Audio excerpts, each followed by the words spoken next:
rock star do what generations of investigators have failed to manage. That is, find out what the government knows about UFOs. Last year, Tom DeLonge, the co-founder of Blink-182, told the I-Team about his plans to create a multimedia empire based on inside information given to him by military sources he'd cultivated.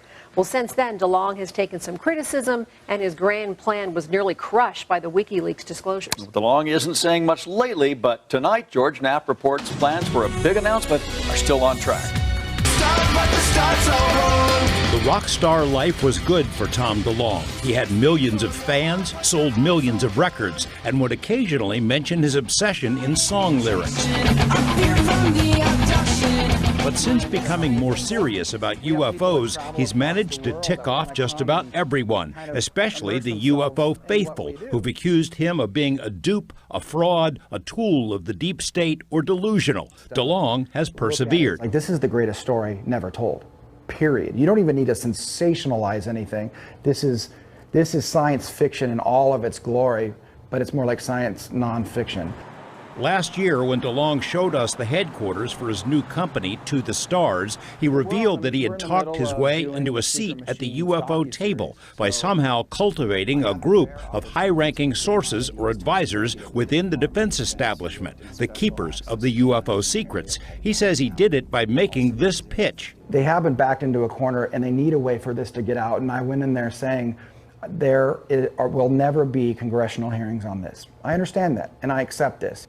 But what I think can happen, if I do my job correctly, is we can change belief systems. What he offered to do was invest millions of his own dollars into telling a different story, one that explained why the cone of silence had been dropped over UFOs for so long, why disinformation had been spread. In exchange, they told him things. It says, we found a life form. We found a life form. We found a life form. When we first found the vehicles, I know we brought in private industry, military, intelligence, a good diverse group of very, very elevated thinkers, and said, how do we handle this? Defending the military's handling of UFO secrecy was too much for many UFO researchers. They dismissed DeLonge as a profiteer, out to make a buck on flying saucers and maybe making it all up. Then came Wikileaks. Presidential advisor John Podesta's emails spilled out for the whole world to see, and in the middle of them were multiple emails to and from DeLonge, naming his secret panel of advisors and showing there had been high-level meetings of generals and military contractors to discuss UFO disclosure.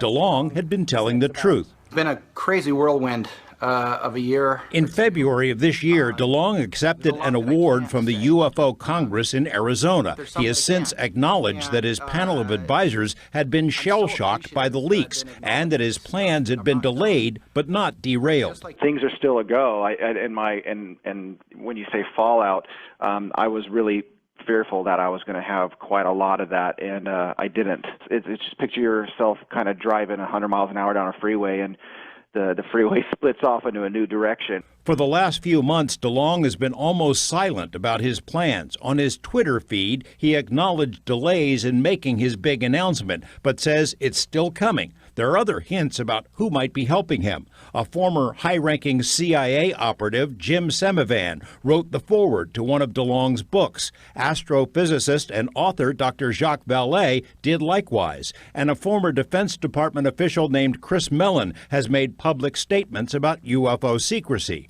If DeLonge has a new team of advisors, he may be inching closer to his original plan of using movies and TV and other media for a program of gradual disclosure rather than a sudden announcement.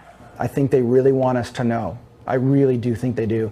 I really do at this point feel like it's going to be a tough thing to swallow for people, and I think there's elements about it that people are not ready for. George Knapp, 8 News Now. As you heard there, Tom DeLonge had hoped to make some sort of announcement about his business plans by the beginning of June, but it looks like that's going to be delayed until at least later this summer. In the meantime, he's reportedly in the studio recording a new album.